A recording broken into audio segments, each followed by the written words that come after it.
Working on this section of the roof where we've got two valleys intersecting pretty close to each other. So there's going to be a lot of water coming down to this point. So taking a couple extra precautions here. We've got this whole section of the roof has ice and water stuck to the plywood, the whole roof. And then on the ridge and in the valleys, over top of the ice and water, is this GAF weather shield, which is kind of like ice and water, but it is more rigid and it's a lot easier to work with in a valley.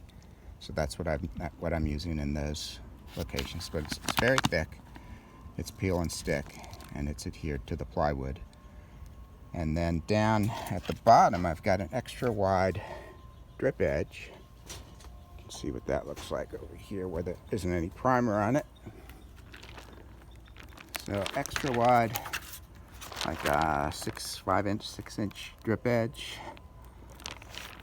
that goes, it varies in different parts of the country. Here the code is that the drip edge goes under the underlayment, but I cut it back a little ways so the starter strip has a bit of the drip edge exposed so that it can stick to it.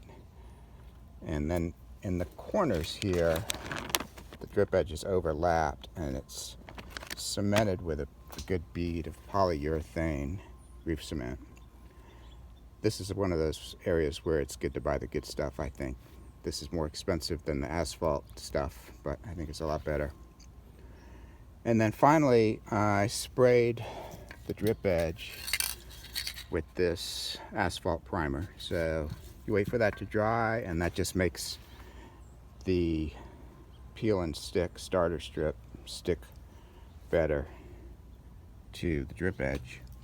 Back up here a little bit and not fall off the scaffold.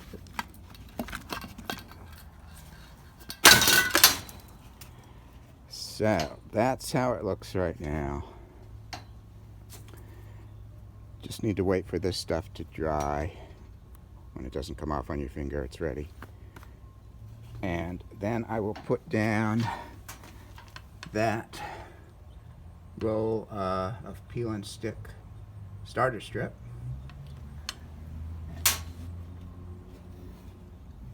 And tack that down, and then we'll be ready for shingles. So we'll do that next.